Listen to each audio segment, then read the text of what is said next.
បាទសូមស្វាគមន៍ទស្សនិកជនជាបន្តមកកាន់កម្មវិធីព័ត៌មានពេលល្ងាចហើយនៅថ្ងៃនេះគឺជាវគ្គកិច្ចសម្ភារប្រធានបទរបស់យើងថ្ងៃនេះពាក់ព័ន្ធជាមួយនឹងឆ្នោតផ្សងសំណាងទៅរស់នៅឯសហរដ្ឋអាមេរិកថ្ងៃនេះយើងមានកិត្តិយសនឹងការអញ្ជើញចូលរួមផ្ទាល់ពីសំណាក់កុងស៊ុលរបស់សហរដ្ឋអាមេរិកចាំកម្ពុជាផ្ទាល់តែម្ដងដើម្បីជ្រាបច្បាស់អំពីប្រធានបទរបស់យើងថ្ងៃនេះអាញាទស្សនិកជនជួបជាមួយ Welcome របស់យើងទាំងអស់គ្នា Good evening Matthew បាទជំរាបសួរ Boromay Matthew as we have discussed before we come to the show that the topic today is about diversity visa lottery so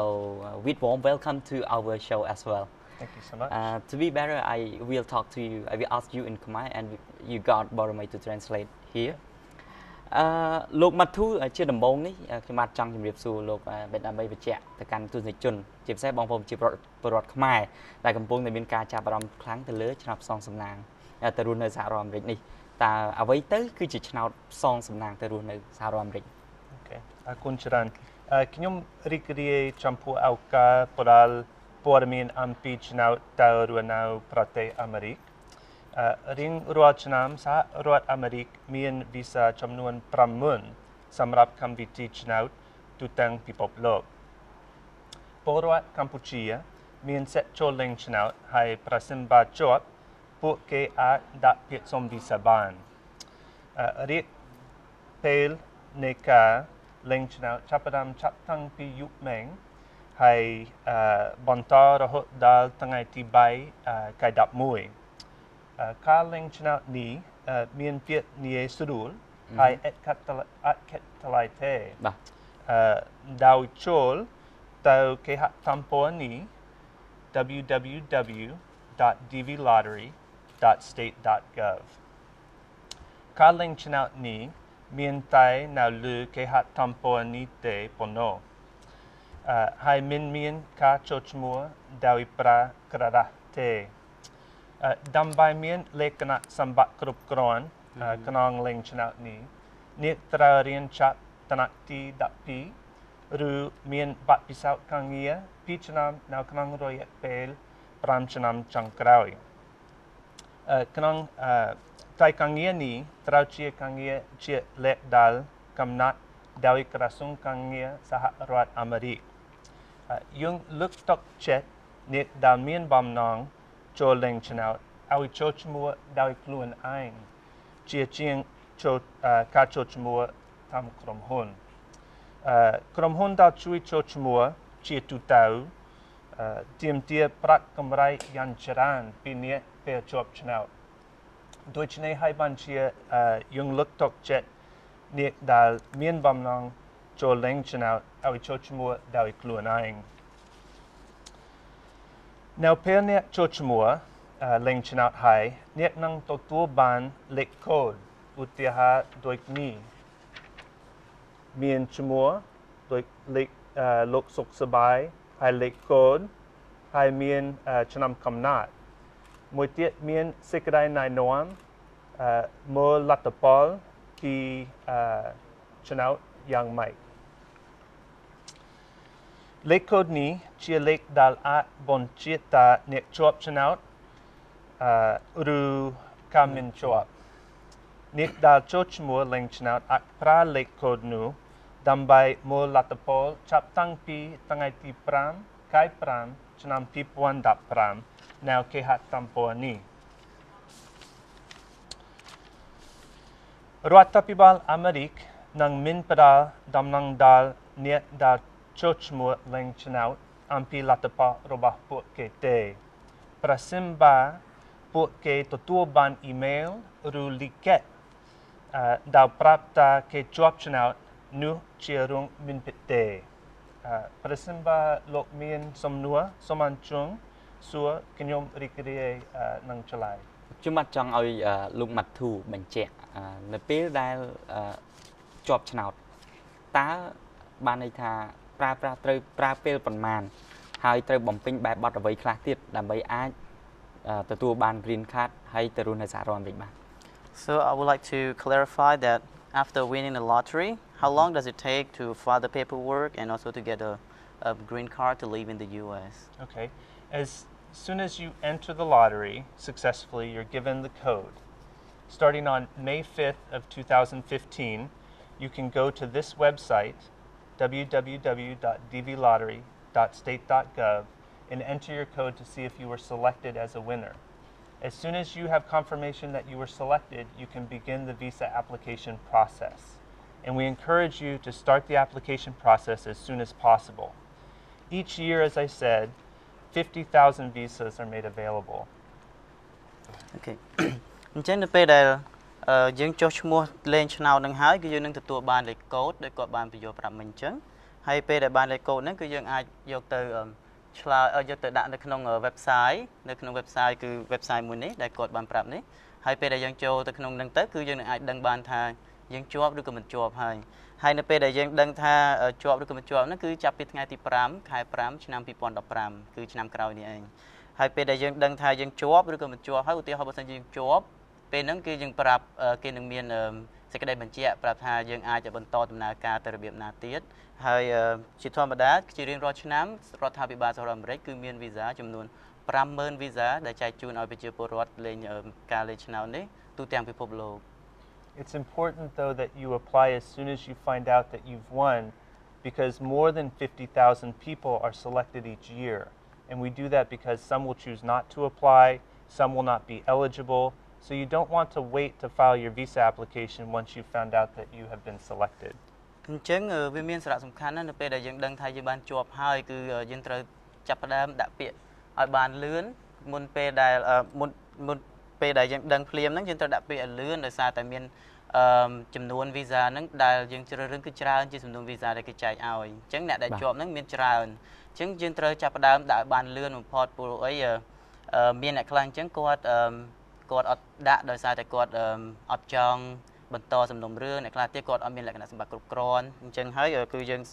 លើកទឹកចិត្តឲ្យដាក់ឲ្យបានច្រើនឲ្យបានលឿនមុនពេលដែលវីសានឹងផុតកំណត់បាទចុះចំពោះលក្ខខណ្ឌនៃការដាក់វិញតើមនុស្សម្នាក់អាចដាក់ចុះឈ្មោះ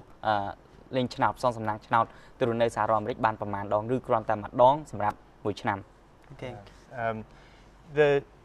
interested Cambodians who want to apply for the DV lottery can apply one time each year. If you enter more than once, it automatically disqualifies you. However, if you're married, you could enter and your wife could enter, essentially having two entries, but you would each have to include one another on your entry. អញ្ចឹងការលេងឆ្នោតហ្នឹងគឺដាក់បានតែម្ដងទេក្នុងមួយឆ្នាំប្រសិនបើយើងដាក់ពីរដងពេលនោះគឺយើងនឹងមិនមានសិទ្ធិក្នុងការជាប់ឆ្នោតនេះទេហើយបើសិនជាយើងមានប្តីឬក៏ប្រពន្ធប្តីអាចដាក់ឲ្យប្រពន្ធបានប្រពន្ធក៏ដាក់ឲ្យប្តីបានដូចគ្នាអញ្ចឹងអាចដាក់ឲ្យគ្នាទៅវិញទៅមកបាន But if you apply and you include your wife and then your wife applies, she also must include you, and you also must include any children you have who are under 21 years of age who are not married. If you don't include your spouse and all eligible children, whether or not they intend to go with you, that will also disqualify you. អញ្ចឹងពេលដែលដាក់ហ្នឹងគឺយើងត្រូវដាក់ទាំងប្តីឬក៏ប្រពន្ធឬមានន័យថាប្រពន្ធដាក់ឲ្យប្តីគឺដាក់ឲ្យប្រពន្ធដែរហើយបើសិនបើមានកូនដែលមានអាយុក្រៅ21ឆ្នាំហើយក៏មិនទាន់រៀបការក៏ត្រូវតែដាក់ដែរទោះបីជាគាត់មានបំណងចង់ទៅអាមេរិកឬក៏មិនចង់ទៅអាមេរិកក៏ដោយលោកអាចបញ្ជាក់មូលហេតុត្រង់នេះថាហេតុអ្វីបានជាប្តីត្រូវដាក់ឲ្យប្រពន្ធដាក់ឲ្យប្តីហើយកូនក៏ត្រូវដាក់ឲ្យ So can you clarify why they need to fill out the application form by stating the husband or adding the wife or husband? So why do you need to do that? We ask that you include all eligible family members, whether they intend to travel or not, because if you are selected and you haven't included them, they wouldn't be counted against the 50,000 visas available worldwide. If that person later changes their mind and wants to go with you, there wouldn't be a visa necessarily available for them to travel. So we ask that you include all eligible family members when you enter the lottery, whether they intend to travel or not. ចឹងគោលបំណងនៃការឲ្យដាក់គ្រួសមាជិកគ្រួសាររបស់យើងហ្នឹងគឺដោយសារតែយើងនឹងមានចំនួនវីសារបស់យើងគឺមានកំណត់អញ្ចឹងបើសិនជាជ្រើសរើសទៅទោះជាគាត់ចង់ទៅឬក៏មិនទៅក៏ដោយក៏យើងត្រូវតែដាក់ដោយសារតែបើសិនជាគាត់មិនចង់ទៅមិនអីទេតែបើសិនជាគាត់ចង់ទៅដែរអញ្ចឹងវីសាយើងគឺមានសម្រាប់គាត់បើសិនជាគាត់ចង់ទៅដែរប៉ុន្តែយើងអត់បានដាក់ពេលហ្នឹងគឺយើងអត់មានវីសាឲ្យគាត់ទេហើយពេលហ្នឹងធ្វើឲ្យបេក្ខជនហ្នឹងគឺគាត់អត់មានសិទ្ធិអាចទៅបានហើយបាទត ត្រឡប់មកចំណុចមួយទៀតដែលធ្លាប់កើតមានឡើងមួយចំនួនកន្លងមកដែរពាក់ព័ន្ធជាមួយនឹងការប្រកាសលទ្ធផលឆ្នោតនេះដោយលោកម៉ាធូបានបញ្ជាក់មុននេះប៉ុន្តែខ្ញុំចង់បញ្ជាក់បន្ថែមកន្លងមកមានប្រជាពលរដ្ឋមួយចំនួនក៏លើកឡើងថាមានការ call ទូរស័ព្ទមានការផ្ញើ email មានការផ្ញើសារបញ្ជាក់ថាគាត់បានឈ្នះឆ្នោតទៅរស់នៅសហរដ្ឋអាមេរិកតើនេះគឺជាការបញ្ជាក់នេះវាជាភ្នាក់ងាររបស់សហរដ្ឋអាមេរិកឬរបស់ស្ថានទូតឬក៏ជាអ្នកបោកប្រាស់ទេ So there are some problem before. People try to claim that there are some questions from the email or some phone call from other people that say that they win the lottery. Are those people the agent of the U.S. Embassy or they are just a scam? Yeah, no, the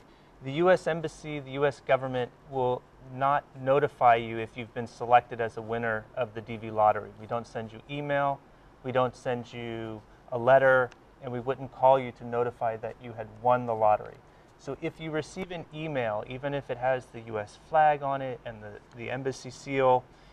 telling you you've won the lottery, that is not coming from the U.S. government and it's most likely a scam. រដ្ឋាភិបាលសហរដ្ឋអាមេរិកយើងគឺមិនមានការផ្ដល់ដំណឹងជូនដល់ប្រជាពលរដ្ឋអ្នកដែលគាត់លេងឆ្នោតនឹងទេគឺអត់មានទេទោះបីជាតាមអ៊ីមែលក៏ដោយឬក៏តាមការcall ទូរស័ព្ទក៏ដោយក៏អត់មានដែរអញ្ចឹងប្រសិនបើប្រជាពលរដ្ឋបានទទួលអ៊ីមែលឬក៏ទទួលបានលិខិតឬក៏ទទួលបានការcall ទូរស័ព្ទទៅគាត់ដែលបញ្ជាក់ប្រាប់ថាគាត់បានជាប់ឆ្នោតហ្នឹងគឺប្រហែលជាការដែលទទួលព័ត៌មានហ្នឹងគឺជាការបោកបញ្ឆោតឬក៏បោកបន្លំហើយ Now, I know a lot of people in Cambodia use DV companies to apply for the lottery. គាត់ដឹងថាមានប្រជាពលរដ្ឋយើងជាច្រើនដែលប្រើក្រុមហ៊ុនដែលដាក់ពាក្យលេងឆ្នោតហ្នឹងតាមរយៈក្រុមហ៊ុន And there's no rule against doing that. ហើយយើងមិនមានច្បាប់ណាដែលថាប្រឆាំងមិនឲ្យពួកគាត់ហ្នឹងដាក់តាមក្រុមហ៊ុននោះទេ But we strongly encourage you to apply on your own by going to this website. It's easy and it is free. ហើយយើងខិតខំព្យាយាមលើកទឹកចិត្តអ្នកទាំងអស់គ្នាឲ្យដាក់ពាក្យលេងឆ្នោតហ្នឹងគឺតាមរយៈ website ដែលគាត់មានដាក់នៅពីមុខនេះគឺការលេងហ្នឹងគឺមានភាពងាយស្រួល So if you get a call from one of the companies saying you have won, that may be true. អញ្ចឹងប្រសិនបើអ្នកទាំងអស់គ្នាទទួលបានការតែទូរស័ព្ទពីខាងក្រុមហ៊ុនដែលប្រាប់ថាអ្នកទាំងអស់គ្នាជាប់ហ្នឹងប្រហែលជាអាចជាការពិត But the companies tend to charge huge sums of money, thousands and thousands of dollars to give you this code so that you can apply for your visa, and that's not right. ហើយក្រុមហ៊ុនហ្នឹងអាចនឹងទាមទារប្រាក់ពីលោកអ្នកដើម្បីទទួលបានលេខកូដនៅពេលដែលគេលេងឆ្នោតឲ្យហ្នឹងគឺទាមទារក្នុងចំនួនរាប់ពាន់ដុល្លារដែលអ្នកទាំងអស់គ្នាអាចទទួលបានលេខកូដហ្នឹងដោយមិនចាំបាច់បង់ថ្លៃទាំងអស់ So we strongly encourage you to apply on your own. If you do apply through a company, make sure that you're present when they enter you so you can get your confirmation code and the email address they use to enter you to the lottery. អញ្ចឹងហើយបានខាងស្ថានទូតយើងគឺខំព្យាយាមលើកទឹកចិត្តអ្នកទាំងអស់គ្នាឲ្យដាក់លេងឆ្នោតនឹងដោយខ្លួនឯងប៉ុន្តែប្រសិនបើអ្នកទាំងអស់គ្នាបានឲ្យក្រុមហ៊ុនគាត់ជួយដាក់លេងឆ្នោតឲ្យសូមអង្គុយនៅចិត្តគាត់ឬមានន័យថាគឺមានវត្តមាននៅចិត្តអ្នកដែលបំពេញឆ្នោតហ្នឹងហើយទទួលយកលេខកូដបន្ទាប់ពីគាត់បានចុះឈ្មោះលេខឆ្នោតឲ្យចូលទៅចំណុចមួយទៀតប្រសិនបើខ្ញុំបានឈ្នះឆ្នោតបាទហើយផ្សងសំណាងទៅរស់នៅអាមេរិកបានឈ្នះហើយបំពេញលក្ខខណ្ឌគ្រប់គ្រាន់ហើយនៅពេលដែលខ្ញុំធ្វើដំណើរទៅដល់សហរដ្ឋអាមេរិកទៅដល់ទឹកដីសហរដ្ឋអាមេរិកភ្លាមតើខ្ញុំត្រូវបំពេញលក្ខខណ្ឌអ្វីខ្លះឬក៏រដ្ឋាភិបាលសហរដ្ឋអាមេរិកនឹងផ្ដល់នៅការកន្លែងរស់នៅឬក៏ការងារយ៉ាងណាដល់រូបខ្ញុំ So if he win the lottery and then he is now entering the US so what are the conditions that he can get what are the benefit that the government will give to him any accommodation or any kind of benefits that he can get Okay. If you are fortunate enough and you win the lottery and you apply and you are issued the visa to travel to the United States, you are entering a land of incredible opportunity. The U.S. government, in administering this program, does not provide you a house, does not pay for your airfare, does not set you up on arrival. But we often do ask that applicants have a sponsor arranged to assist them on arrival. ចឹងបើសិនបើដូចបងនិយាយមិញអញ្ចឹងថាមានសំណាងបានជាប់ឆ្នោតហើយបន្ទាប់មកបានទទួលវីសាទៅអាមេរិកនោះអញ្ចឹងបងគឺពិតជាមានសំណាងណាស់បានទៅដល់ប្រទេសដែលជាឱកាសមួយដ៏ល្អបំផុតគឺជាទឹកដីដែលជាសម្បូរពោពេញទៅដោយឱកាសហើយពេលនោះរដ្ឋាភិបាលអាមេរិកគឺគាត់មិនមានផ្ដល់ជាផ្ទះឬក៏ការស្នាក់នៅទេហើយក៏មិនមានចេញជាថ្លៃស្នាក់នៅថ្លៃសម្បត្តិយន្តហោះហើយក៏មិនបានរៀបចំការស្នាក់នៅទាំងអស់សម្រាប់បងអញ្ចឹងហើយបានខាងស្ថានទូតអាមេរិកគឺថាអ្នកអាចមានអ្នកធានានៅសហរដ្ឋអាមេរិកដែលចាំជួយនៅសហរដ្ឋអាមេរិកនោះ And this is another area where we have seen a lot of problems with the diversity visa lottery winners. កន្លែងហ្នឹងហើយក៏ជាបញ្ហាដែលយើងបានជួបប្រទះជាច្រើនពាក់ព័ន្ធជាមួយនឹងអ្នកដែលគាត់ជាប់ឆ្នោតទៅសងសំណាងទៅរស់នៅសហរដ្ឋអាមេរិកនេះ If you win and you have a sponsor, that's wonderful. But I want to caution you, there is no requirement that you work for your sponsor as a condition of sponsorship. អញ្ចឹងប្រសិនបើជាប់ហើយមានអ្នកធានាហ្នឹងគឺជារឿងដែលល្អហើយក៏ប៉ុន្តែអ្វីដែលសំខាន់ជាងគេនោះគឺថាមានអ្នកធានាគឺមិនមែនមានន័យថាត្រូវតែទៅធ្វើការឲ្យអ្នកធានានោះទេ If they want to offer you a job, that's great and you're welcome to work for them, but you're not required to work for your sponsor. ហើយប្រសិនបើអ្នកធានានោះគាត់ស្ម័គ្រចិត្តថានឹងផ្ដល់ឱកាសការងារឲ្យអញ្ចឹងគឺជាការល្អដែលអ្នកអាចធ្វើការងារជាមួយគាត់បានប៉ុន្តែមិនមែនជាតម្រូវការថាអ្នកដែលជាប់ឆ្នោតនោះត្រូវតែទៅធ្វើការឲ្យអ្នកធានានោះទេបាទលោកម៉ាធូនិងលោកបរមីខ្ញុំបាទសូមថ្លែងអំណរគុណយ៉ាងជ្រាលជ្រៅចំពោះលោកទាំងពីរដែលបានចំណាយពេលវេលាដ៏មានតម្លៃចូលរួមកម្មវិធីរបស់យើងខ្ញុំដោយសារតែឥឡូវហ្នឹងគឺពេលវេលាបានមានកំណត់ហើយយើងដល់ពេលត្រូវសម្រាប់នៅវគ្គនេះសិនហើយបាទ